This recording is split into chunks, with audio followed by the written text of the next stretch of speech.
EPFO చందాదారులకు good news చెప్పారు అధికారులు. 7 కోట్లకు పైగా పీఎఫ్ చందాదారుల ప్రయోజనాన్ని దృష్టిలో ఉంచుకుని పాక్షిక ఉపసంహరణలకు సంబంధించిన నిబంధనలు సరళీకరిస్తూ ఈపీఎఫ్ఓ బోర్డు నిర్ణయం తీసుకుంది. ఈ మేరకు చందాదారులు తమ ఈపీఎఫ్ ఖాతా నిల్వలో 100% వరకు విత్డ్రా చేసుకునే అవకాశం ఉంటుంది. కేంద్ర కార్మిక శాఖ మంత్రి మాండవీయ నేతృత్వంలో జరిగిన EPF central board of trustees సమావేశంలో పలు విప్లవాత్మక నిర్ణయాలు తీసుకున్నట్టు కార్మిక మంత్రిత్వ శాఖ వెల్లడించింది. ఈపీఎఫ్ సభ్యుల సౌకర్యార్థం ఈపీఎఫ్ స్కీమ్లోని పాక్షిక ఉపసంహరణ నిబంధనలను సులభతరం చేయాలని సీబీటీ నిర్ణయించింది. తాజా నిర్ణయం మేరకు చందాదారులు ఉద్యోగి యజమాని వాటాతో సహా ప్రావిడెంట్ ఫండ్లోని అర్హమైన బ్యాలెన్స్లో 100% వరకు ఉపసంహరించుకునే అవకాశం ఉంటుంది. 13 క్లిష్టమైన నిబంధనలను ఒక నిబంధనగా క్రమబద్ధీకరించారు. దీనిని 3 రకాలుగా వర్గీకరించారు.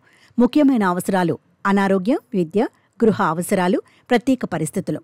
మరోవైపు ఉపసంహరణ పరిమితులను కూడా సరళీకరించారు.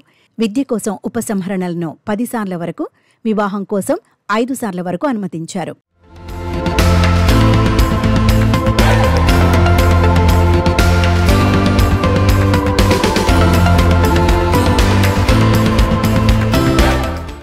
ఇక అన్ని పాక్షిక ఉపసంహరణలకి సంబంధించిన కనీస సర్వీసును 12 నెలలకు తగ్గించారు.